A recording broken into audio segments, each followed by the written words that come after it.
Hi hello' নমস্কাৰ বন্ধু বান্ধৱীসকল, স্বাগতম জনাইছোঁ মোৰ নতুন এটি ভিডিঅ'লৈ। আজি মই আহিছিলোঁ আমিনগাঁৱৰ এখন প্ৰতিষ্ঠানত, যিখন প্ৰতিষ্ঠানত ভগৱানৰ প্ৰতিমূৰ্তি বনায়। আহকচোন চাওঁ ভিডিঅ'টো অকণমান, ভাবিলোঁ আপোনালোককো অকণমান দেখুৱাওঁ। কি সুন্দৰকৈ সিহঁতৰ হাতৰ পৰশেৰে বনায়। চাওকচোন বন্ধু বান্ধৱীসকল, কি সুন্দৰ প্ৰতিমূৰ্তি ভগৱানৰ সিহঁতে বনাই আছে। দিন ৰাতি একাকাৰ কৰি এইকেইদিন সিহঁতৰ আহৰি নাই।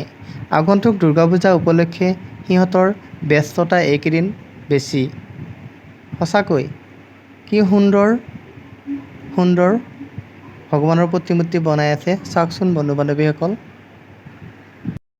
সিহঁতক যেন ভগৱানে এক বিশেষ শক্তি দি পঠাইছে ভগৱানৰ প্ৰতিমূৰ্তিসমূহ বনাবলৈ। চাওকচোন বন্ধু বান্ধৱীসকল, সিহঁতৰ হাতৰ পৰশৰ যাদু, সিহঁতৰ হাতৰ পৰশৰ কি সুন্দৰ হৈ উঠে সিহঁতৰ।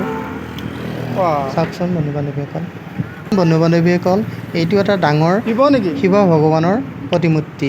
কি সুন্দৰকৈ সিহঁতে বনাইছে। চাওকচোন বন্ধু বান্ধৱীসকল, সিহঁতৰ হাতৰ পৰশৰ যাদু দেখিলে কিবা ভাল লাগি যায়। সিহঁতৰ হাতৰ পৰশত যেন কিবা অদ্ভুত শক্তি আছে। সিহঁতক যেন ভগৱানে এনেকৈ পঠাইছে।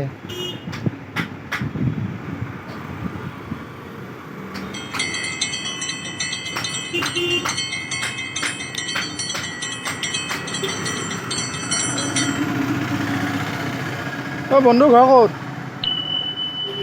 ঘৰ ক'ত? হা?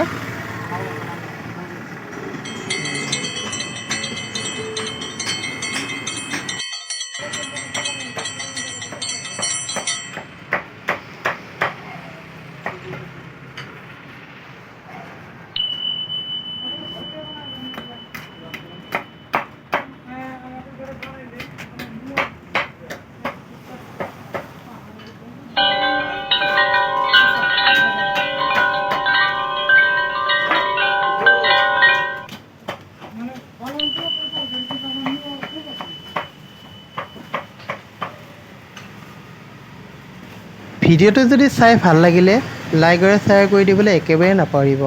লগতে মোৰ মিথুন ব্লগ চেনেলটোত যদি আপোনালোকে চাই আছে, ছাবস্ক্ৰাইব কৰি দিবলৈ একেবাৰে নাপাহৰিব। আজিলৈ আহিছোঁ। জয় আই অসম।